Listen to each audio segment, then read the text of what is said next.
sempat menjadi perokok, sempat disorot juga Pak Romi. Itu sebenarnya gimana sih Pak ceritanya? Oh, itu memang dari DPP ya. DPP mengapresiasi bagaimana saya di dapil berjuang dari pagi sampai malam. Dan terima kasih untuk Bu Sri Rahayu dan Mas Terry karena mereka mengapresiasi semua apa yang telah saya lakukan di dapil, sehingga ya mudah-mudahan saya bisa menjadi wakil rakyat yang bisa berjuang untuk bangsa dan negara berdasarkan ajaran Bung Karno. Pengangkatan Romi adalah sebuah skandal luar biasa dalam politik Indonesia, tapi tak dikomentari Najwa.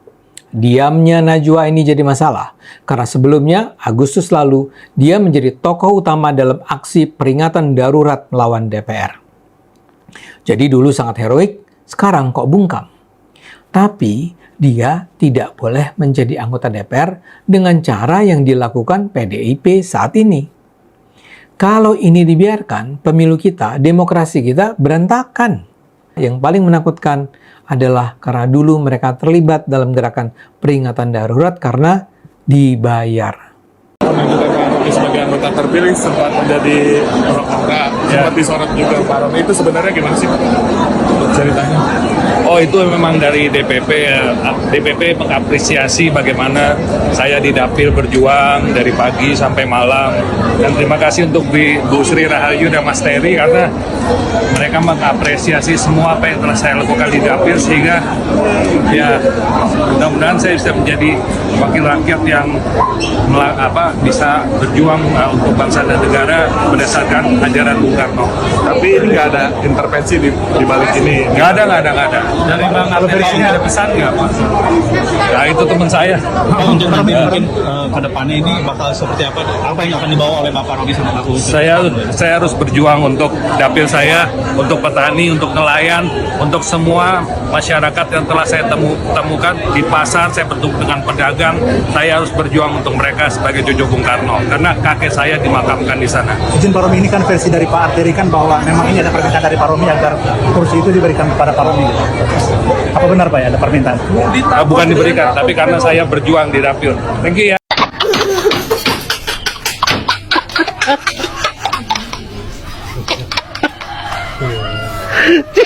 Najwa Shihab dan sejumlah selebritis Indonesia sedang jadi sasaran kecaman sebagian netizen Indonesia.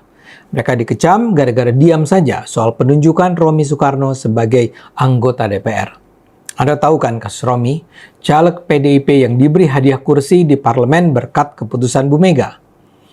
Pengangkatan Romi adalah sebuah skandal luar biasa dalam politik Indonesia, tapi tak dikomentari Najwa. Diamnya Najwa ini jadi masalah, karena sebelumnya, Agustus lalu, dia menjadi tokoh utama dalam aksi peringatan darurat melawan DPR.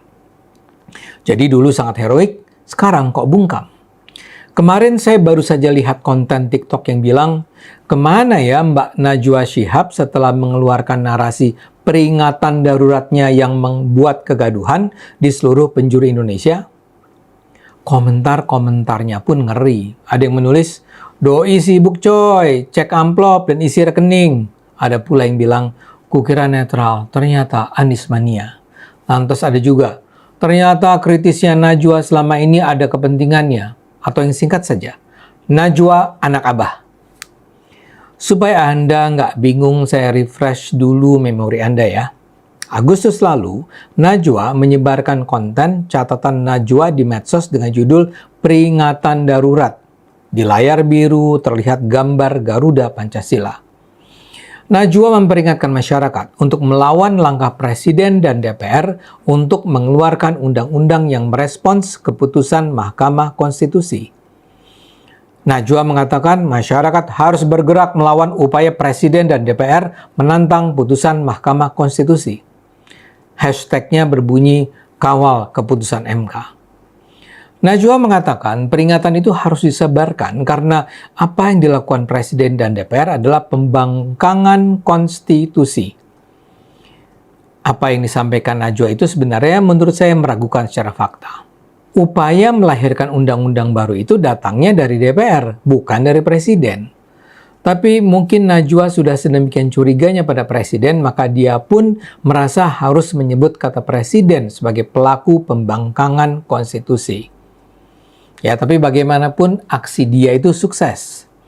DPR akhirnya memutuskan untuk tidak mengubah peraturan MK yang memungkinkan partai-partai politik mengajukan calon kepala daerah tanpa harus memperoleh 20% kursi DPR. DPR juga tidak mengubah aturan MK bahwa yang boleh maju dalam pilkada hanyalah calon yang sudah berusia 30 tahun saat ditetapkan sebagai calon. Implikasi praktisnya adalah PDIP bisa memajukan calon kepala daerah sendiri tanpa harus berkoalisi dengan partai lainnya, dan Kaisang tidak bisa maju dalam pilkada. Memang tentu saja bukan hanya Najwa dan kawan-kawannya yang berperan dalam keberhasilan ini. Penolakan juga dilakukan banyak kelompok masyarakat sipil lain. Tapi Najwa patut dicatat karena melalui media dia berhasil membangun pendapat publik secara signifikan. Apalagi yang penyebaran peringatan darurat mendapat dukungan dari puluhan artis lainnya. Ada Ernest Prakasa, ada Panji Pragiwaksono, Joko Anwar, Reza Rahadian, Raditya Dika, Wendy Cagur, Ayu Ting Ting, Afgan, Regen, Abdel, Bintang Emon, Tisa Biani, Feni Rose, Rosa, dan puluhan artis terkemuka lainnya yang memuat poster biru itu di medsos mereka. Panji menulis, "Rakyat bersatu tak bisa dikalahkan, presidennya gemoy, pemerintahnya goyang." Angga Dwi Masa Songko menulis, "Don't be on the wrong side of history." Joko Anwar menulis, "Pak Jokowi sudahlah Pak." Reza Rahadian bahkan muncul dan berorasi di depan massa peserta aksi unjuk rasa di depan parlemen. Bisa dibilang Najwa sukses menggalang suara sesama figur publik untuk bersama-sama melawan apa yang mereka sebut sebagai ancaman bagi konstitusi.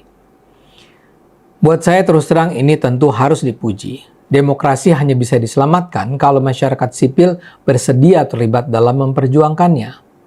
Saat itu terkesan para artis Indonesia tidak hanya memikirkan rakyat Indonesia sebagai pasar bagi karya-karya mereka, tapi juga sebagai kaum yang harus dibela kepentingannya.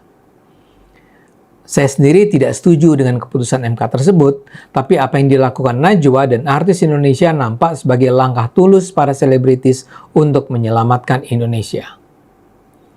Tapi kini, gambaran luhur itu memudar ketika Najwa dan kawan-kawannya memilih diam melihat bagaimana Romy Soekarno menjadi anggota DPR. Romy Soekarno masuk parlemen karena dua nama caleg yang memiliki suara lebih besar darinya, Sri Rahayu dan Arteria Dahlan, diperintahkan mundur oleh PDIP. Jarak suara mereka sebenarnya jauh. Sri memperoleh lebih dari 100.000 suara, Arteria lebih dari 60.000 suara, sementara Romy memperoleh sedikit di atas 50.000 suara. FYI, Romy ini adalah cucu Soekarno dan keponakan Megawati. Jadi, dua caleg terpilih PDIP itu harus mundur agar Romy yang datang dari dinasti Soekarno bisa masuk parlemen. Arteria Dahlan yang sudah berulang kali masuk DPR menyatakan kepada publik bahwa dia mundur karena diminta partai dan diminta langsung oleh Romy. Arteria mengatakan dia itu kan menjadi anggota DPR sebelumnya ya karena Bu Mega. Jadi sebagai petugas partai, dia harus mengikuti perintah Bu Mega. Betapapun mengharukannya jawaban Arteria, itu adalah keputusan yang bertentangan dengan demokrasi. Dan masalahnya, Najwa sekarang ternyata diam saja. Begitu juga dengan puluhan artis yang juga sama-sama memasang poster peringatan darurat yang disebar Najwa. Sebagian netizen menyebut mereka hipokrit, munafik, atau bahkan pengkhianat. Menurut saya sendiri, apa yang dilakukan PDIP jauh lebih bermasalah dibandingkan dengan soal perubahan parliamentary threshold untuk memajukan calon gubernur atau soal apakah usia minimal 30 tahun itu adalah saat si calon terdaftar sebagai calon gubernur atau saat dilantik sebagai gubernur. Saya tidak anti Romy Soekarno. Saya bahkan tidak tahu dia sebelum dia terpilih menjadi anggota DPR. Dari apa yang disampaikan media, track recordnya pun bersih. Dia pernah jadi disc jockey terkenal, pengusaha sukses, Crazy Rich Indonesia, dan kemudian beralih menjadi politisi. Tapi, dia tidak boleh menjadi anggota DPR dengan cara yang dilakukan PDIP saat ini. Kalau ini dibiarkan, pemilu kita, demokrasi kita berantakan. DPR adalah salah satu pilar utama demokrasi Indonesia. Rakyat diberi kepercayaan untuk memilih siapa yang bisa duduk di DPR. siapa yang memperoleh suara terbanyak dianggap sebagai yang paling tepat mewakili rakyat di DPR. Kalau setiap saat anggota DPR yang sudah berhasil memperoleh suara terbanyak bisa mundur begitu saja, ya celakalah kita semua. Anggota DPR memang bisa saja mundur bila ada alasan yang bisa masuk akal. Dia bisa diganti calon lain karena dia meninggal, dia sakit keras, mendapat posisi di pemerintah, misalnya sebagai menteri, terkena perkara hukum, atau karena ada alasan pribadi yang tidak terkait dengan partai. Sri dan Arteria tidak punya masalah sehingga harus mundur. Jadi seharusnya mereka tidak bisa mundur begitu saja dan memberikan kursinya di DPR kepada Romi. Kalau ini dibiarkan, partai bisa saja menempatkan orang-orang terkenal, misalnya Najwa sebagai caleg, yang kemudian akan mengundurkan diri begitu terpilih karena misalnya dia dibayar berpuluh miliar rupiah. Ini adalah pengkhianatan demokrasi. Karena itu mengherankan bila Najwa dan kawan-kawannya serta juga para pegiat demokrasi membiarkan ini terjadi. Dalam pandangan saya ada beberapa kemungkinan. Pertama, mereka diam karena memang tidak paham betapa bermasalahnya skandal ini. Jadi dulu mereka itu ikut-ikutan saja atau panjat sosial atau cuma cari sensasi. Kedua, mereka diam karena dulu itu mereka ikut gerakan peringatan darurat karena mereka sebenarnya anti Jokowi dan partai berkuasa.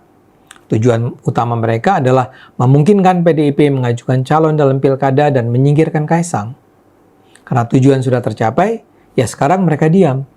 Ketiga, yang paling menakutkan adalah karena dulu mereka terlibat dalam gerakan peringatan darurat karena dibayar. Kita tahu banyaklah pemilik modal yang bersedia mengucurkan dana besar untuk berbagai alasan berbeda. Dan para selebritis ini mendapatkan rezeki dari aksi-aksi pengaliran uang ini. Karena itu menurut saya, para tokoh masyarakat, para influencer, para selebritis ini sebaiknya bicara soal kasus Romi Soekarno dan kasus-kasus serupa lainnya. Mereka perlu mengutarakan suara dengan keras kalau mereka memang mencintai demokrasi dan rakyat Indonesia. Ayo gunakan akal sehat, karena hanya dengan akal sehat Indonesia bisa selamat.